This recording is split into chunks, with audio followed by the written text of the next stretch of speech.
Good afternoon. This is Bruce. Some of y'all know me as Gypsy Patriot. And I'm going to read a little something for you I thought y'all might find interesting. I certainly did. So, very few outsiders know about the intimate plans of Albert Pike and the architects of the New World Order. In the 19th century, Albert Pike established a framework for bringing about the New World Order. Based on a vision revealed to him, Albert Pike wrote a blueprint of events that would play themselves out in the 20th century, with even more of these events yet to come. It is this blueprint which we believe unseen leaders are following today, knowingly or not, to engineer the planned Third and Final World War. About Albert Pike. Albert Pike was born on December 29, 1809 in Boston, and was the oldest of six children born to Benjamin and Sarah Andrews Pike. He studied at Harvard and later served as a brigadier general in the Confederate Army. After the Civil War, Pike was found guilty of treason and jailed, only to be pardoned by fellow Freemason President Andrew Johnson on April 22, 1866, who met with him the next day at the White House on June 20, 1867. Scottish Rite officials conferred upon Johnson the 4th to 32nd Freemason degrees. He later went on to Boston to dedicate a Masonic temple. Pike was said to be a genius, able to read and write in 16 different languages, although I cannot find a recorded record anywhere of what those languages were. In addition, he is widely accused of plagiarism.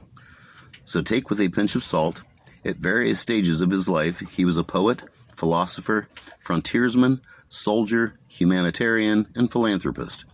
A 33rd degree Mason. My father is also, by the way.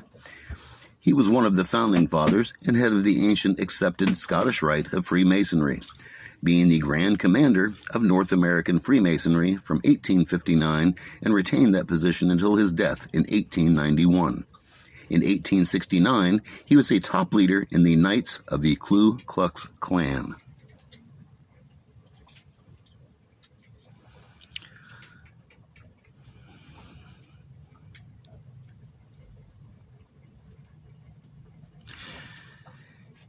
Incidentally, Freemasonry itself is a fascinating subject, and I could devote an entire website to it.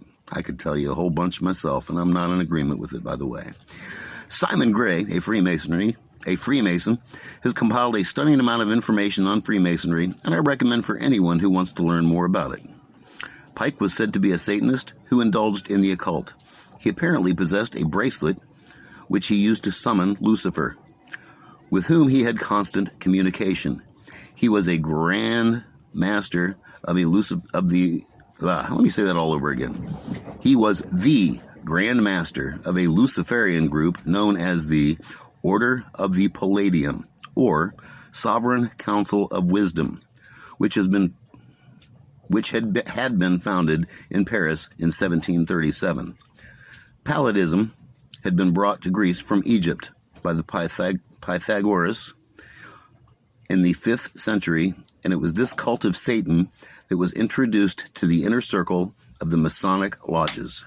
It was aligned with the Palladium of the Templars.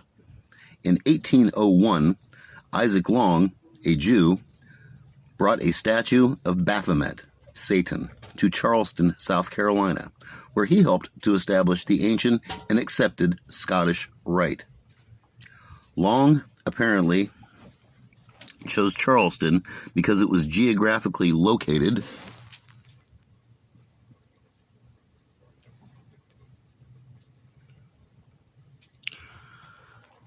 on the 33rd parallel of latitude. Incidentally, so is Baghdad. And this council is considered to be the Mother Supreme Council of all Masonic lodges in the world. By the way, my father is a 33rd degree Mason of the Scottish Rite. He will not tell me a thing about the Masons, probably because I ask all the wrong questions right up front. Let me continue. Pike was Long's successor, and he changed the name of the order to the New and Reformed Palladian Rite, or Reformed Palladium. The order contained 2 degrees. 1, Adelph, or brother, and 2, companion of Ulysses, or companion of Penelope. Pike's right-hand man was Filius Walder from Switzerland, who was a former Lutheran minister, a Masonic leader, occultist, and spiritualist. Mike also worked closely with Giuseppe Mazzini of Italy, 1805 to 1872, who was a 33rd degree who founded the Mafia in 1860. Together with Mazzini, Lord Henry Palmerston of England, 1784 to 1865, and a 33rd degree Mason, and Otto von Bismarck from Germany, 1815 to 1898, 33rd degree Mason. Albert Pike intended to use the Palladian Rite to create a satanic umbrella group that would tie all Masonic groups together. Albert Pike died on April 2nd, 1891, and was buried in Oak Hill Cemetery, although the corpse of Albert Pike currently lies in the headquarters of the Council of the 33rd degree of the Scottish Rite. Whew, man, it's hard for me to even read some of this stuff. I take it kind of personal. Sorry, folks. Freemasonry in Washington, D.C. See the Deadly Deception by Jim Shaw, former 33rd degree Mason and past master of all Scottish Rite bodies. The Albert Pike Monument. God, this guy makes me mad. But when you guys understand all this, you'll understand why I'm so upset. Albert Pike made his mark before the war in Arkansas as a lawyer and writer, but as a Confederate brigadier general, he was, according to the Arkansas Democrat of July 31st, 1978, a complete washout, not a hero. Yet General Pike is the only Confederate general with a statue on federal property. You heard that right? In Washington, D.C. He was honored, not as a commander or even as a lawyer, but as a Southern regional leader of the Scottish Rite of Freemasonry. The statue stands on a pedestal near the foot of the Capitol Hill, between the Department of Labor building and the Municipal building, between 3rd and 4th Streets on D Street Northwest. More backgrounds on look at how D.C. is laid out and where that's at and why they did the whole thing with the deal and the stuff, and it's going to piss you off. More background on the colorful history of the statue can be found at the Masonic Info website. During the 1992 presidential campaign, Lyndon H. LaRouche and his vice presidential running mate, Reverend James Bevel, launched a mobilization to remove the statue of General Pike from Washington, D.C.'s Judiciary Square. On February 1st, the campaign drew an angry attack from Freemason leader Fred Kleinknecht.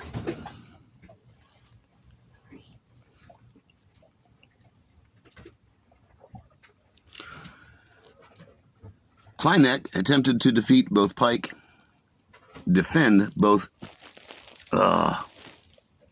and the Ku Klux Klan. Yeah, the guy defended him, told him what great things they were.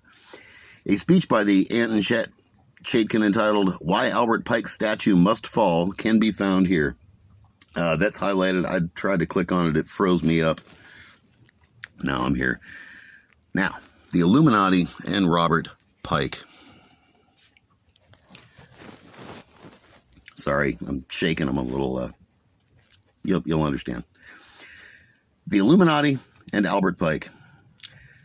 Adam Weishaupt, 1748 to 1811, formed the Order of Perfectibilists on whatever, jerks, on May 1st, 1776, to this day celebrated as May Day throughout the many Western countries. May Day, May Day, it's coming up, folks.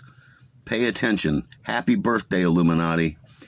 Which later became known as the Illuminati, a secret society whose names mean enlightened ones. Although the order was founded to provide an opportunity for the free exchange of ideas, Weishaupt's background as a Jesuit seemed to have influenced the actual character of the society, such that the express aim of this order became to abolish Christianity and overturn all civil government. An Italian revolutionary leader, Giuseppe Mazzini, 1805 to 1872, a 33rd degree Mason, was selected by the Illuminati to head their worldwide operations in 1834. Mazzini also founded the Mafia in 1860. Because of Mazzini's revolutionary activities in Europe, the Bavarian government cracked down on the Illuminati and other societies for allegedly plotting a massive overthrow of Europe's monarchies. As the secrets of the Illuminati were revealed, they were persecuted and eventually disbanded. Were they? Only to reestablish themselves in the depths of other organizations, of which Freemasonry was one.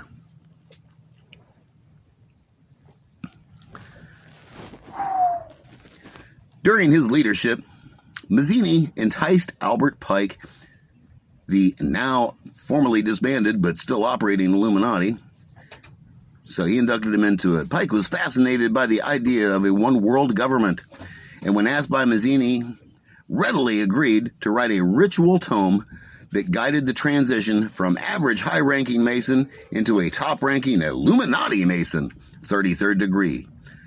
Since Mazzini also wanted Pike to head the Illuminati's American chapter, he clearly felt Pike was worthy of such a task.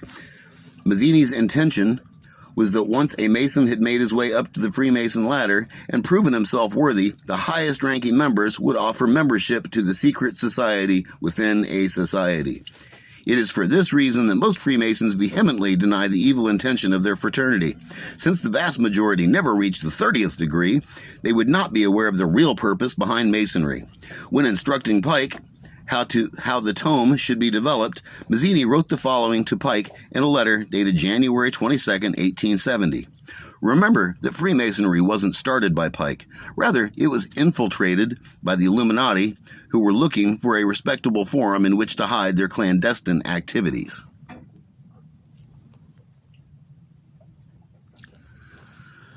So, Mazzini wrote, "We must allow all the federations to continue just as they are, with their systems, their central authorities, and their diverse modes of correspondence between high grades of the same rite, organized as they are at the present. But we must create a super rite, which will remain unknown, to which we will call those Masons of high degree whom we select. With regards to our brothers in Masonry, these men must be pledges to the strictest secrecy. Through the supreme rite, we will govern all Freemasonry, which will become the one international center, the more powerful because its direction will be unknown." In 1871, Pike published the 861-page Masonic handbook known as the Morals and Dogma of the Ancient and Accepted Scottish Rite of Freemasonry. It is my father's other Bible. I hate it. After Mazzini's death on March 11, 1872, Pike appointed Adriano Lemmi, a banker from Florence, Italy, to run their subversive activities in Europe. Lemmi, folks. Lemmi was a supporter of patriot and revolutionary Giuseppe Garibaldi, and may have been active in the Luciferian Society founded by Pike. Just a little. Lemmi, in turn, was succeeded by Lenin and Trotsky, and then by Stalin. The revolutionary archives of all these men were financed by British, French, German, and American international bankers, all of them dominated by the House of Rothschild. Between 1859 and 1871, Pike worked out a military blueprint for 3 world wars and various revolutions throughout the world which he conquered, which he considered would forward the conspiracy to its final stage in the 20th century. It doesn't say it in here, folks, but please understand, he mapped out the 3 world wars. He mapped out the fall of the Tsar in Russia. He mapped out the path of communism and its downfall. It was all part of his plan. They're all following his book. In addition to the Supreme Council in Charleston, South Carolina, Pike established Supreme Councils in Rome, Italy, led by Mazzini, London, England, led by Palmerston, and Berlin, Germany, led by Bismarck. He set up 23 subordinate councils in strategic places throughout the world, including 5 Grand Central Directories in Washington, D.C., Montevideo, Naples, Calcutta, Mauritius. So, Africa, South America, Europe, North America, all covered. Asia, covered. All of these branches have been the secret headquarters for the Illuminati activities ever since. All right, folks. I'm going to cut it short there. I'm running a little hot. Let you soak that in. Hope you're not as hot as I am. Nah, I hope you are. Let's do something about it. Peace out, y'all.